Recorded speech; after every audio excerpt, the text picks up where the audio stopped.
Chapter 4. Different Bibles and Translations. Our Bible is a collection of books written over a period of 1600 years. It gradually grew until its compilation consisted of 66 books, with the last one being written at the close of the 1st century AD. The arrangement of the books has differed through the years, but not necessarily in chronological order. The 20th century has seen a surge of new translations of these ancient manuscripts. All of them have their faults, of course, but some of them are especially good and can be of great help to the Bible reader. How we got the Bible, Lightfoot, page 116. Even the most popular and respected King James Bible is not complete and needed revision. No one translation is infallible. With the advance of time, it was inevitable that revisions would have to be made of the classic King James Version. 1. Its translation was based on manuscripts of late, instead of early, dates. 2. It contained obsolete expressions which were often misleading. And 3. It did not always represent an exact translation of the original tongues. Ibid. Page 116.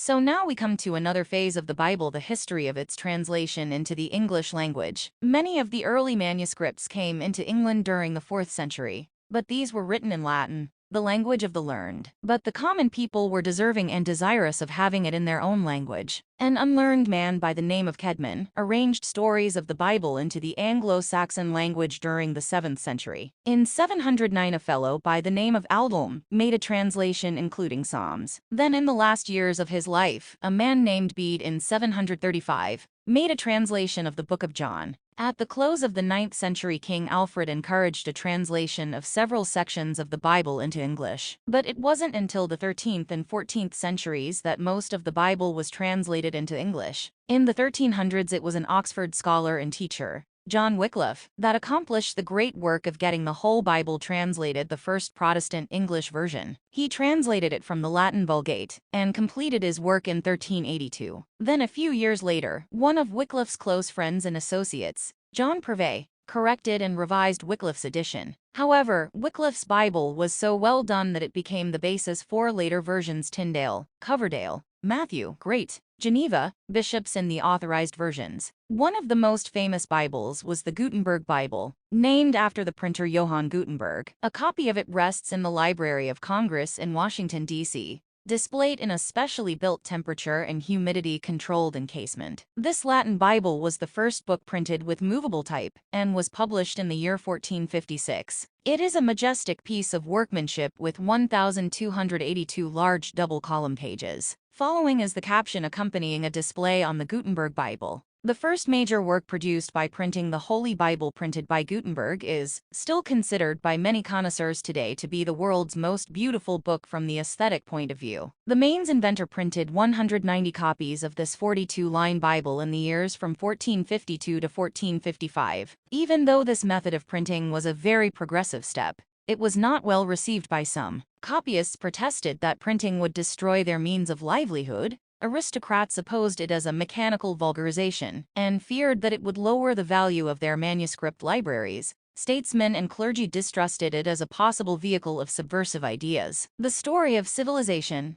Will Durant, 159. Printing replaced esoteric manuscripts with inexpensive texts, more exact and legible, with a uniformity that became the standard in reading. Scholars from all over began to publish and distribute their learning and their trades by means of the press. It became a cheap and accessible means of education. It made the Bible a common household possession, and many began to investigate into the field of biblical criticism to correct and publish Bible manuscripts. This began the great explosion which caused the vast ocean of Bible versions. The next Englishman to undertake a translation of the Bible into English was William Tyndale. Tyndale was an Oxford and Cambridge scholar who saw the need for a Bible translated directly from the Greek and Hebrew instead of the Latin, thus reducing the number of errors in translation. But more than this, he endeavored to have the Bible in the hands of every Englishman. "If God spare my life," he once said to an opponent, "ere many years I will cause a boy that driveth the plough shall know more of the Scripture than thou doest." Tyndale received too much opposition in England to do the work of translating,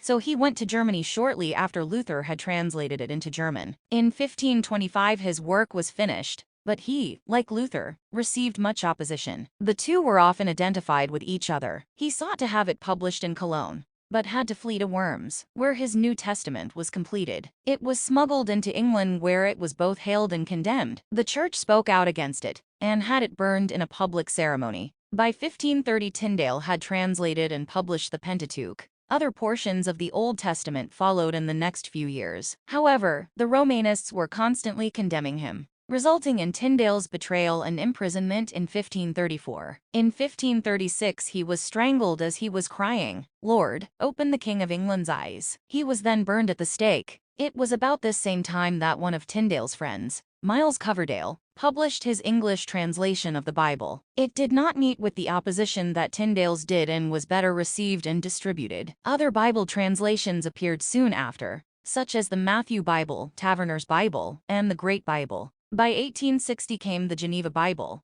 because it was printed in Geneva. It became the most popular Bible because it was produced in legible type with accompanying commentaries and illustrations. It became the family Bible. It was also the first Bible to print each verse as a paragraph and to put words in italics, which were not in the original texts. It has often been called the Breeches Bible, because it says that Adam and Eve sewed fig tree leaves together and made themselves breeches. The Geneva Bible was the Bible of Shakespeare, and also the Pilgrims who journeyed to America. But the Geneva Bible was not popular with most church officials, who thought the commentaries were opinionated. The English clergy then published a Bible known as the Bishop's Bible. However, the Catholic Church had grown weary of all the Bibles being circulated by the Protestants, so they issued their own to compete with them. It was complete by 1610, and was known as the Reims Douay translation, published by the College at Reims and the College at Douay. It was the first Catholic Bible in English, but it was a translation from the Latin Vulgate version. A continuous production of new and different versions of the Bible began to flood the country, because A. better scholars were obtaining use of the manuscripts, and could see where corrections should be made, B. older manuscripts were being found, which gave a clear and more accurate understanding, C. instead of revisions from the Latin manuscripts, scholars were using older Greek and Hebrew manuscripts, D. translations without the opinionated bias of the translators were implemented. At this time, King James was pressured into establishing a version which would be better for all English-speaking people. One of the few decent things that King James did was to organize a group of Greek and Hebrew scholars to publish an unbiased translation of the Bible. He appointed 6 working groups of 48 men, 2 at Westminster, 2 at Oxford, and 2 at Cambridge. These were scholars from many different religious backgrounds, but all were subject to specific rules set down by the king. For example, there were to be no comments or bias. Each company was assigned particular portions of the Bible for translating, and each finished work was to be reviewed by the other groups. The result of this massive effort was the authorized version of the Bible published in 1611. This King James translation was really more of a revision of the 1602 edition of the Bishop's Bible, rather than a direct translation from ancient manuscripts. Some of the oldest manuscripts had not yet been found. After 2 years and 9 months, the final completed edition was ready for the printers. It was dedicated to the king, but was printed for the people. A good impartial English Bible had long been needed, because others had so many errors and private interpretations. The country was being torn apart by religious factions, and every Bible had its own doctrinal inclinations. Thus, the King James translation helped solve many of the problems in the religious climate in England. After 3.5 centuries, it is still the most popular Bible, and it has become the standard for both the English and American people. But even the King James translation has undergone many changes since its first edition. As each year passed, new information, modifications, and corrections became necessary. The King James translation has passed through many editions, and has been modernized considerably during the course of years. In 1613, a new edition was issued which contained more than 400 variations from the original printing. Countless other emendations have taken place in the more than 3 centuries of its existence. So many changes indeed, that the King James reader of today would be startled by the appearance of a 1611 edition. For example, therefore, brethren, why beseech you by the mercy of God, that ye give your bodies a living sacrifice, holy, pleasant to God, a living service reasonable. Romans 12:1. How we got the Bible, Lightfoot, page 102. Many new discoveries of older manuscripts have shown errors, and have been a reason for revisions, for as the language changed, so must newer editions be printed. Some translations are good, and some are better. Improvements of translations ought to be welcomed and appreciated. But most important, an individual should use the translation which he favors and can understand the best. The most common Bible in recent centuries has been this King James translation. At the time it was printed, there were only a few works printed of the Greek Testament. There was Cardinal Ximenes' 1514 edition, Erasmus's edition printed in 1516, Stephen's edition in 1546, and Beza's edition in 1562. It should be remembered that the King James Bible was not translated from any one particular manuscript. There is also a standard English edition of the Bible, but it, too, had no standard Hebrew or Greek text for the master translation. In fact, nearly every major Bible publication is a hodgepodge edition, having many different manuscripts as its source. Some Bibles are compiled from only a few different manuscripts, while others are a compilation from many differing texts. The English Revised Version was the work of 52 English scholars. An American committee of 30 assisted shortly after it began in 1870. Since the Americans did not agree on the translation, they left to later publish their own American Standard Revision. On many points they did not agree with the English revisers, of which some idea may be formed from the fact that in the Book of Job alone, they made 1,781 changes, while the English revisers made 1,004 changes, and that they disagreed concerning the renderings in 1,438 instances. See Mead figures in Dr. Schaff's work, page 481. Other Bibles worthy of note include 1. The Moffat Bible, 1913, came under criticism for numerous translation liberties. Moffat rearranged some of the verses and chapters, and stated that the traditional or Masoretic text of the Old Testament ... is often desperately corrupt. Moffat made corrections on nearly every page, yet his version received wide acclaim. 2. The Revised Standard Version was prepared by 32 scholars. Upon its publication in 1946, it was said of this edition, "No version produced in our country has ever aroused so much antagonism, some justified and some unjustified." PTL Counselor's Bible, page 1224. 3. The Berkeley Version, 1959, translated every word into modern English terms. 4. The New English Bible, 1970, took 50 Bible scholars 24 years to complete. 5. The New American Bible, 1970, is a Catholic version which took 26 years for 50 scholars to complete. 6. The New American Standard, 1971, was translated by 54 Greek and Hebrew scholars and required 11 years to complete. Human nature being what it is, the many versions of the Bible simply illustrate the differences of opinion among both individuals and groups. Through the centuries,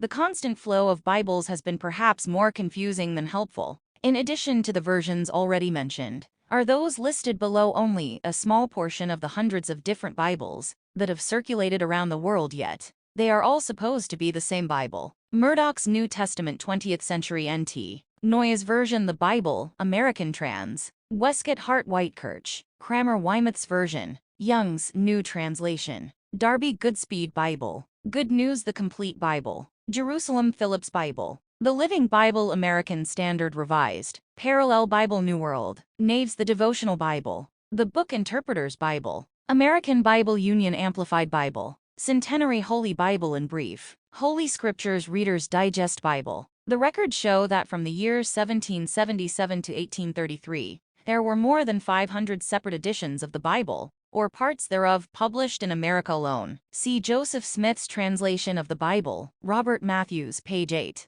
In spite of the existence of so many Bible versions, the Protestants generally conclude, although there is agreement about the accurate text of most of the Bible, discussion is likely to continue about a large number of disputed readings, the majority of which are of minor importance. It is therefore becoming ever more widely recognized that no particular translation of the Bible can be regarded as final and definitive. Encyclopedia of World Methodism, 1/264. An interesting announcement of another Bible version was made around the turn of the century, at a time when the Bible was suffering from many mistranslations, additions, and deletions. Certain scholars decided to eliminate the most unbelievable stories and parables from the Bible. They wanted to print a Bible that didn't contain anything about the parting of the Red Sea, Joshua and his power over the sun and moon, 3 Hebrews in the fiery furnace, Daniel in the lion's den, and Jonah and the whale, as well as many other unbelievable stories and miracles. However, by deleting all of the spiritual and miraculous events of the Bible, there wouldn't be much left. Nevertheless, most ministers today are more willing to accept the unbelievable stories than the actual doctrines. If the sectarians really believed the Bible as they say they do,